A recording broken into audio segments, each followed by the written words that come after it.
اللہ پاک نے انسانیت کی رہنمائی کے لیے وقتاً فوقتاً نبی علیہ السلام کو دنیا میں بھیجا تھا.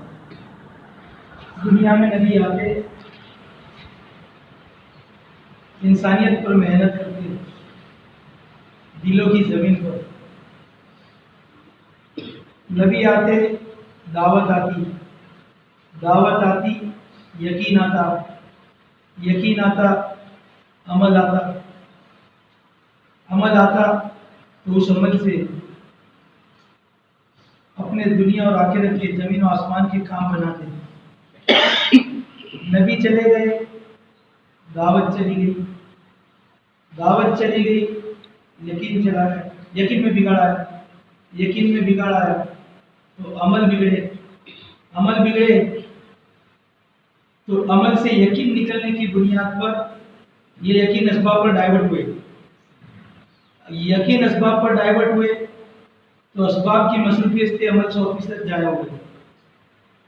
تو دھیان سے سننا بھائی، بڑی قیمتی بات ہے. مجھے پہلے سے وقت کی ساکل سے باندھ دیا، اس لیے میں مختصر انداز میں اپنی بات کو، میرے بڑوں کی باتیں میں کس انداز سے آپ کے سامنے پیش کروں، میں کنفیوز ہو گیا یہ ساکل کے دیکھ کر.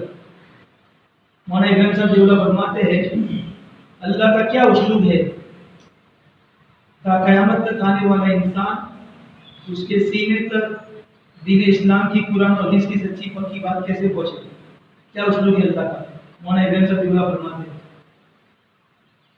اللہ کا یہ اسلوب ہے کہ اللہ پاک سینہ بہ سینہ پہنچاتے ہیں دین اسلام کی قرآن اور حدیث کی سچی پکی بات سینہ بہ سینہ پہنچاتے ہیں.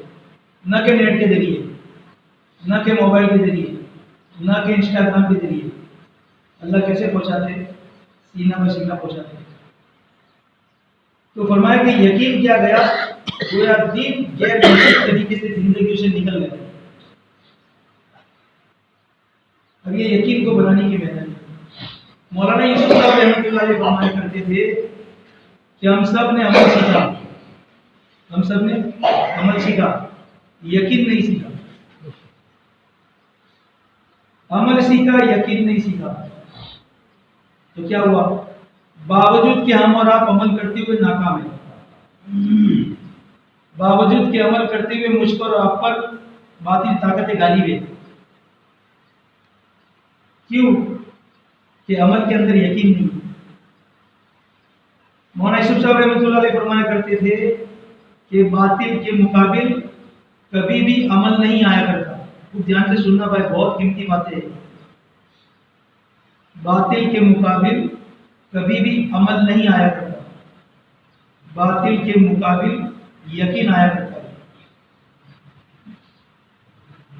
اب یہ یقین کے ساتھ عمل آئے گا تو باطل اور دنیا کے سارے اسباب اس سے ٹکرائے گے، اور یہ یقین کی بنیاد پر عمل ہر شکل کے اندر، ہر حالات کے اندر یہ ٹکرائے گا. وہ حالات سے متاثر نہیں ہوگا کیونکہ اندر یقین ہے، تو حالات سے متاثر نہیں ہوگا. اور وہ حالات کا پابند ہو کر نہیں چلے گا. اندر جب بن گیا ہے تو وہ حالات کا پابند ہو کر نہیں چلے گا.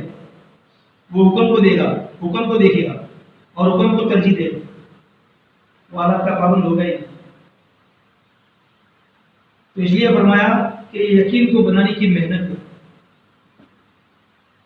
اب یقین بنے گا تو یہ یقین کی بنیاد پر زمین و آسمان کا جو حال آئے گا وہ حال سے متاثر نہیں ہوگا. اپنے عمل سے اس حال کو عمل کے یقین کی بنیاد پر اللہ سے ناگوار حال کو خوشگواری میں تبدیل کرا لے گا، یقین کرا لے گا. اگر یقین نہیں ہے تو اس کا نقصان کیا ہوگا؟ اس کا نقصان یہ ہوگا کہ باوجود کے حرام کا علم ہونے کے اس کے اعضاء حرام سے نہ بچ پائیں گے. یقین نہیں ہے، حرام کا علم ہے، باوجود کے حرام کا علم ہونے کے اس کے بدن کے اعضاء حرام سے نہ بچ پائیں گے. اس لیے بڑے فرماتے ہیں ہم جو ایمان کے بول بولتے ہیں بار بار، اس کو ہمارے دل کے اندر اتارنے کے 4 ہائی وے ہیں جو ہمارے گجرات میں بولتے ہیں 40 کروڑ. یہ 4 ہائی وے ہے. زبان، کان، آنکھ اور دماغ، یہ 4 راستے ہیں ایمان کے اندر دل میں آنے کا. یہ 4 راستوں سے ایمان آئے گا. اب ایمان اللہ کو مطلوبہ ایمان جو انسان کا دل کے اندر جو بنے گا تو پھر اس کے جسم کے اعضاء ایمان کے تقاضے کے اعتبار سے حرکت کریں گے. ایمان کے تقاضے کے اعتبار سے ان کے اعضاء حرکت کریں گے. لیکن بات یہ ہے کہ انسان کو جو بات سمجھ میں آتی ہے وہ اس کے مجاہدے اور قربانی سے سمجھ میں آتی ہے. پھر کیا ہوتا ہے؟ مجاہدے کی عوض میں جو بات سمجھ میں آئی ہے وہ سمجھ میں آنے والی بات دھیمے دھیمے دھیمے دھیمے یقین میں تبدیل ہوتی ہے. جب وہ سمجھ یقین میں تبدیل ہوتی ہے تو اسی کے ساتھ شک آنا شروع ہوتا ہے. یہ ایمان کی علامت ہے. جو بات انسان کو سمجھ میں آتی ہے اس کے مجاہدے سے سمجھ میں آتی ہے. جب وہ سمجھ میں آنے والی بات دھیمے دھیمے دھیمے دھیمے یقین میں ڈائیورٹ ہوتی ہے تو اسی کے ساتھ اسی چیز کا، اسی سمجھ کا جو مجاہدے سے سمجھ میں آئی ہے اسی بات کا شک بھی آنا شروع ہوتا ہے. یہ ایمان کی علامت ہے. اب کیا ہوگا؟ سمجھ اور شک کا مقابلہ ہوگا، فائٹ ہوگی. سمجھ اور شک کی، سمجھ اور شک کی فائٹ ہوگی. اس فائٹ کے اندر آدمی جتنی زیادہ قربانیاں اور جتنا زیادہ مجاہدہ اللہ کے لیے برداشت کرے گا اس کے مجاہدے، اس کے قربانی کے عوض میں آنے والا شک دور ہوتا چلا جائے گا. وہ سمجھ میں آنے والی بات دھیمے دھیمے یقین میں پوری ڈائیورٹ ہو جائے گی اور شک دور ہو جائے گا. تو فرمایا کہ یہ بات نہیں ہے کہ امت کے اندر حرام کا علم نہیں ہے. امت میں حرام کا علم ہے لیکن یقین نہ ہونے کی وجہ سے حرام کے کاموں سے بچنا مشکل ہوگا. ہدایت کی دعا سے نہیں. سننا دھیان سے، بہت قیمتی بات ہے. ہدایت کی دعاؤں سے نہیں. ہدایت کلمے کی دعوت سے وجود میں آئے گی. یہ اللہ کا ضابطہ ہے. ہدایت کلمے کی دعوت سے وجود میں آئے گی. اگر کلمے کی دعوت امت میں نہ رہے گی تو امت میں سے ہدایت کی دعائیں قبول ہونا بند ہو جائے گی، بند ہو جائے گی. اگر امت میں سے ہدایت کی دعوت نکل جائے گی یا کلمے کی دعوت نکل جائے گی تو ہدایت کی دعا قبول ہونا بند ہو جائے گی. اب یہاں پہ آگے نہیں چلنا، تھوڑی دیر ٹھہرنا ہے یہاں پر کہ یہ بات کے اندر کیا حضرت کہنا چاہتے ہیں. ایک سے پہلے ایک بات اور ذہن میں آ رہی ہے، وہ کہہ دوں. اللہ ان کی قبروں کو نور سے بھر دے. وہ جس کا رمضان ہے اس کے پہلے رمضان آپ کو 12.5 دن انتقال ہو گیا. تبلیغ کی 2 صف کے پہلے، سمجھ رہے ہو، تبلیغ کی 2 صف کے پہلے مولانا پروفیسر نادر علی صاحب نے 13 لاکھ کا مجمع، کتنا؟ 13 لاکھ. اس میں ایک گنہگار بھی تھا. مولانا نے ایک جملہ کہا، میری گنہگار آنکھوں نے دلی نظام الدین کے اطراف میں ایسے ساتھیوں کو دیکھا ہے جن کا معمول 24 گھنٹے میں روزانہ 30 پارے پڑھنے کا. اور مولانا رو رہے. اللہ ان کی قبروں کو نور سے بھر دے. اللہ یو پی کو ان کا بدل عطا فرمائے. عجیب تھے کام کرنے والے، چلے گئے. مولانا یہ فرماتے تھے، میری گنہگار آنکھوں نے دلی نظام الدین بدلے والی مسجد کے اطراف میں ایسے ساتھی کو دیکھا ہے 70 برس سے کھانے کعبہ کو حج کو جا رہے ہیں. 70 برس، 70. 2 باتیں بتائی.